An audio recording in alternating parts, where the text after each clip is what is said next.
Veronika wir in eine tiefe Depression gefallen. Sei ihr in diesem Tag im Super zum Einkaufen. Als du im Super wir, dann gehen sie auch nicht im Bereich, wo du spielst hast, und fängt was zu kennen. Fällt besonders ab, ein Jung, der mit einem Pop im Arm wir. Und dort fällt ab, warum das Jung diese Pop hat.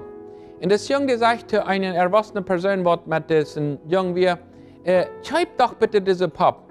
Und dann sagt die Person, no, das habe ich nicht schreiben. Da habe ich die Tüß all gesagt, dass das allmählich ist, du hast nicht das Geld dazu. Das ist allmählich diese Pop zu schreiben, da habe ich Tüß all berät. Veronika denkt so, wie möchte ich diesem Jungen helfen? Ich weiß nicht, was der Pop soll, aber wie möchte ich dem helfen?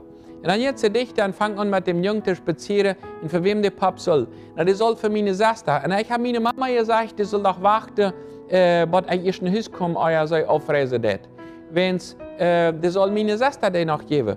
Und mein Pa hat immer versprochen, meine Schwester den Pop zu geben, aber meine Schwester, die konnte auch nicht kriegen, der soll euer sterben. Und dann sagt die Tante, sagt Veronika, weil wir doch noch mal den Geld halten sollen, als die vielleicht doch genug haben. Während die Kleine anfängt, sein Geld zu zahlen, da sie so viel Geld hat, das soll übrig um den Pop zu kaufen.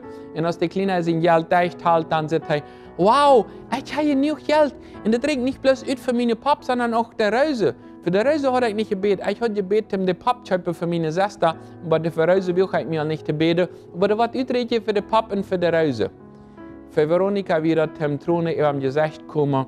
Wenn sie sich so sehr auf sich konzentriert, ihre Depression, aber wie hier wieder nach mir an. Sie fängt an nur zu denken, sie hat viel eine Zeitung gelesen, ein Besucher, der hat eine Frau schockiert, in der wir im letzten Stadium, im nächsten Moment will man die Apparate losnehmen.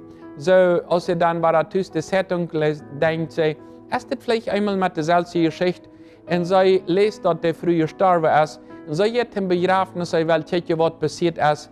Und als sie daheim kommt, kann sie das nicht futtern. Sie sieht eine Tante gestorben, die ist am Sorg, aber auf der Brust liegt eine Pop und da liegen rote Rosen. Was der kleine Junge hat, dem seine Schwester wie euer gestorben, nur wie die Mai gestorben, wenn es das besucht wird angetrunken, wie hat diese Früh angefahren, das kleine Junge bleibt ohne Schwester und die bleibt ohne Mama. Aber das kleine Junge, der hat so viel Leib, der will der Schwester das Beste geben. Veronika lehrt sich nicht so sehr auf sich selbst zu konzentrieren, sondern auf andere Menschen, die das noch schlimmer haben als das kleine Junge, der einfach einen Lebenstod braucht. Und sie können andere helfen, und dadurch können sie auf andere checken. Manche Menschen sind so sehr mit sich selbst beschäftigt, dass sie immer wieder raufkommen und sie sollen ihnen so helfen sicher. Aber wenn ihnen so das schwer ist, ist es wirklich wichtig, anfangen auch auf andere zu checken. Und bei anderen ist das vielleicht auch schwer. Und in diesem Fall bei einem Jungen, der dort noch schwerer ist als bei Veronika. Die Bibel sagt uns in Galater Kapitel 6, Vers 9, sagt es, wenn sie sollen nicht meid waren, Gute zu tun für andere.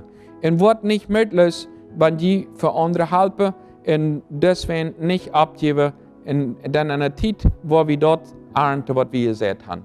Nicht abgeben, Gute zu tun. Veronika hat gelernt, ich kann diesen kleinen Jungen helfen.